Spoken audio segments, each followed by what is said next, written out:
Still life photography is a powerful art form that challenges photographers to create beauty and aesthetics from inanimate objects.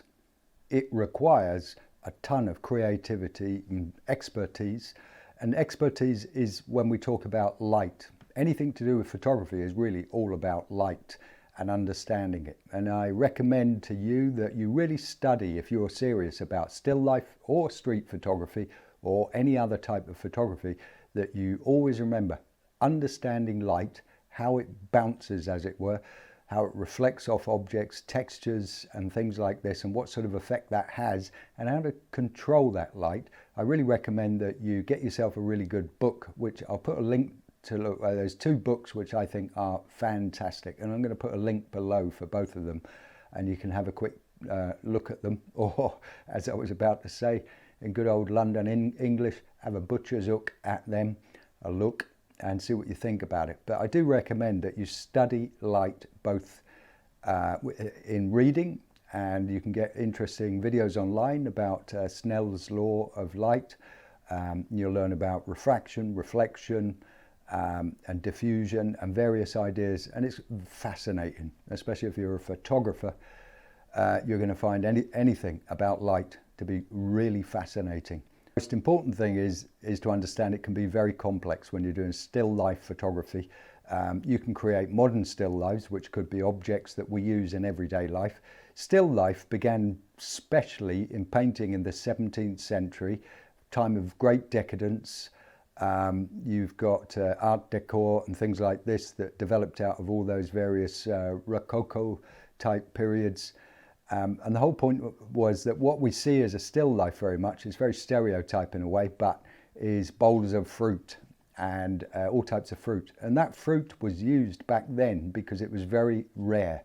And so people, rich people, seemed to think that fruit was wonderful to have it imported. They'd buy it. It was very expensive.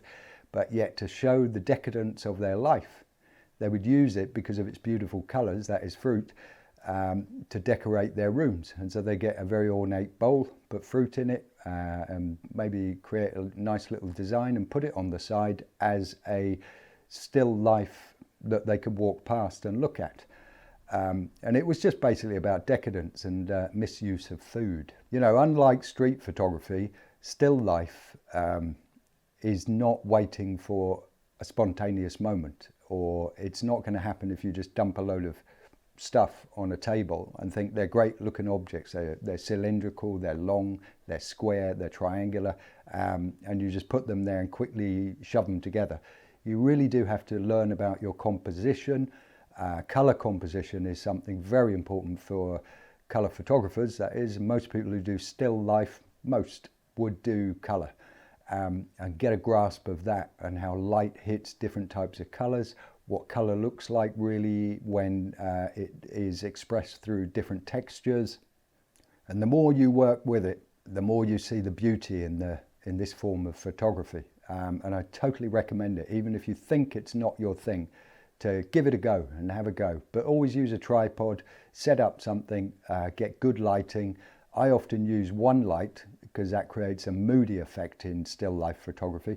And then if I go into, I really want to illuminate everything. And when I'm doing that, my thought process is I want to really bring up textures. And so more light will help me to do that. It doesn't mean brighter and brighter. It does mean more light from different angles. Because when we think about light, we're thinking about the different angles of light.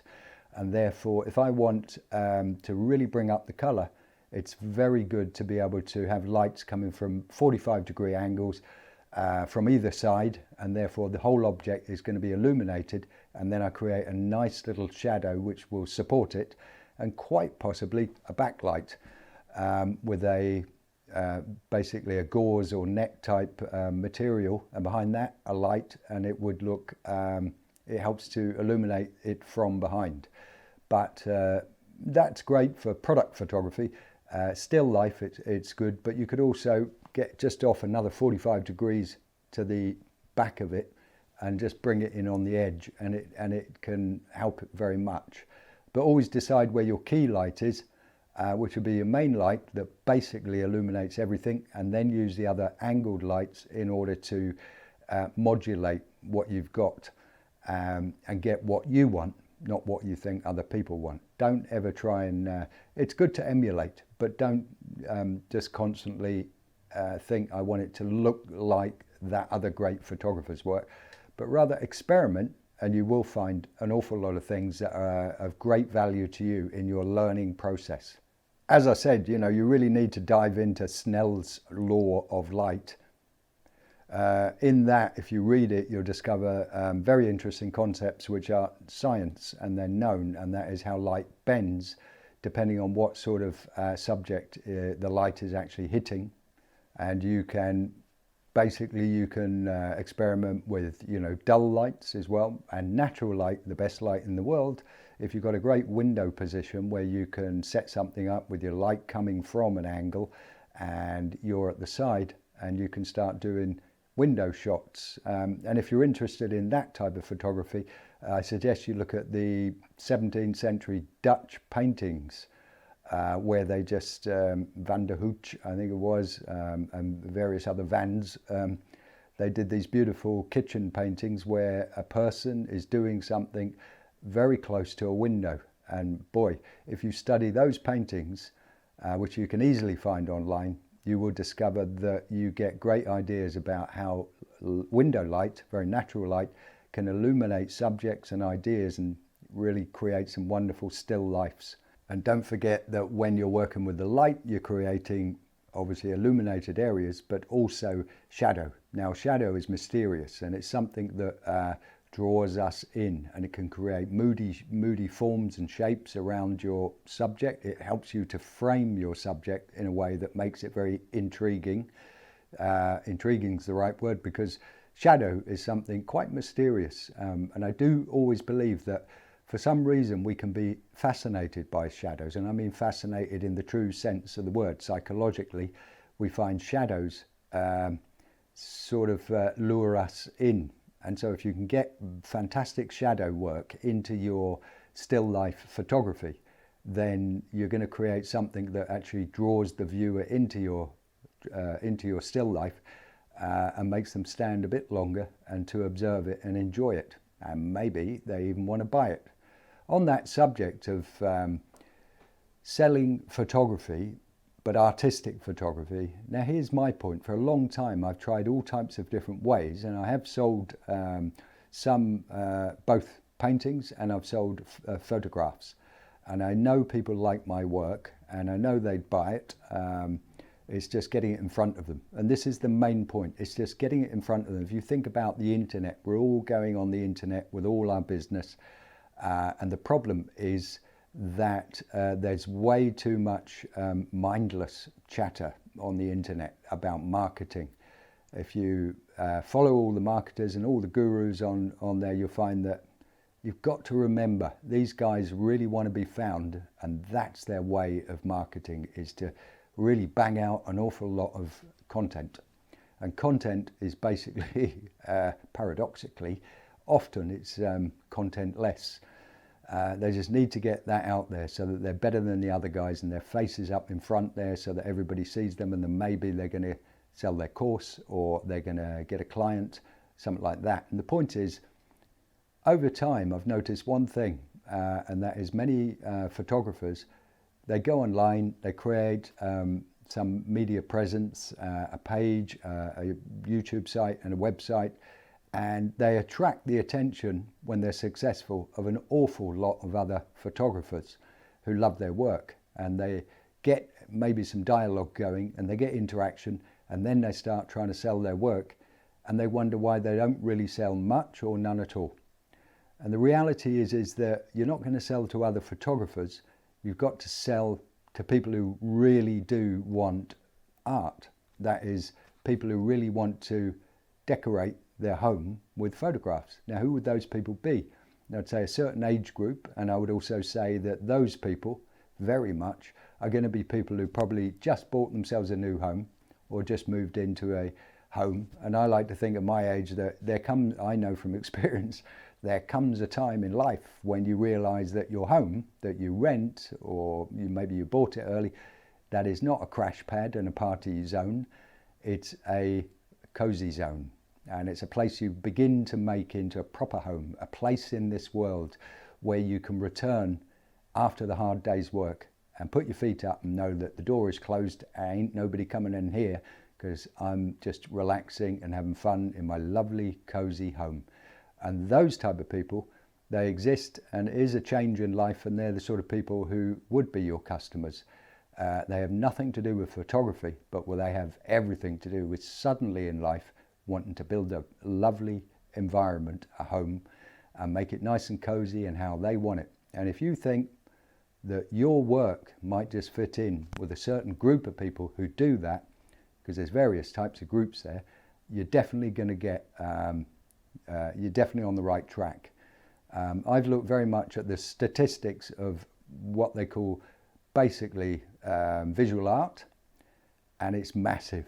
It's billions. It's in the hundreds of billions that are sold every year, and then you have to cut that market down. You have to, for people like us, take away the auction houses, the Sotheby's and Christie's and that, and then take away the massive, very successful galleries, which are, minimal. You can count them on around New York, Berlin and London, etc. You can count them on, 4 hands really, of who's the movers and shakers in the gallery business. Get rid of those, and then you've got rid of several billion, and then cut it down. And I can't remember what it is, but it's something like 80 billion, possibly worldwide, in the wall art business. And the wall art business is the decor business, and that is homemakers business. That is people buying wall art, not everything, not furniture of all types, but wall art. Now you imagine there is a market out there where there's 80 billion every year spent on wall art of all types. It could be prints, paintings, original photographs, well framed and well mounted photographs. It's all there. Now, as far as I'm concerned, that's the market I look at, and I would like to sell my own work as well as commercial product photography work. But there's something so satisfying and so pleasing about being able to sell the work that you created and people buy your ideas. That market exists. So it's up to you to be able to scratch your head a bit and do a little bit of research and figure out how you can just get in front of these people, and that's all it is. But don't make the mistake that I do think a lot of photographers make, and that is they make big connections with people on the internet who are other photographers, and then they try and sell to them. They're not your customers, not in a million years. I'm not your customer unless you really show me something that floats my boat so much. I think I definitely need that piece of work, and I'd buy it. Yeah, when it comes to post-processing, I have over the years always worked towards minimal, and that is I don't muck about, because I noticed that if I go into post-processing and I work on a photograph and I already see at the beginning that it's a bit naff, I bug it up a bit, it isn't quite right. There's something about it not quite right. And sometimes I challenge myself and think, well, maybe, with my software, I'll be able to save it. And then 30, 40, 50 minutes later on the same photograph, I realize all I'm doing is hacking around and, with a hammer, really. And I'm just making a bodged job of it. And it's much better and much more professional if you just bin it and think, well, I like that composition, but I'll go back and do it again. And this time I do it correctly. And finally, don't forget that really still life photography is great practice if you want to be a product photographer. It's a great angle to come in at if you're doing creative still life, that is artistic. You're going to use all types of lighting and ideas, and your brain will be working a lot more creatively when you can do anything you want with it, and you can put any object in there you like. And then when the day comes when you start using products as your still life, and you've got to depict them in a way that they are very clear and obvious and attractive looking, you'll find that your technique has developed. Talking of technique, think about this. As you progress and as you practice still life photography, be consistent about the work and do it regularly, because the more you do it, the more you discover about yourself and your abilities and where you should be working hard on to understand and create better photos. But at the same time, always keep your eye out for a sort of repetition of a style that you see emerging. But that takes time. You can't force style. Nobody can put their finger on it. It's that mysterious creativity that comes up, and somewhere in there, probably a massive combination of moving parts within the human being that are expressed through creative work is what creates style. Last thought as well, over the last couple of years or so, there's been a lot of AI bouncing around and things like this. Don't worry about it. You know, photographers will always be photographers, and they'll always keep on dancing with the light. And that's what's so wonderful about it. I really hope you get a bit of a takeaway from that, because that's what I like. My name's Sean Durham. I live in Berlin. I'll be going to Spain soon, and I'm really looking forward to that one. When the light there with my camera, the mountains, the sea, and the beautiful villages where I can do a bit of street photography too. Really looking forward to that. But if you like my channel, I'd love it if you subscribe. Don't forget, if you subscribe, like a couple of videos. I really hope you enjoy this. Have a wonderful day or weekend or whatever. All the best. Bye bye.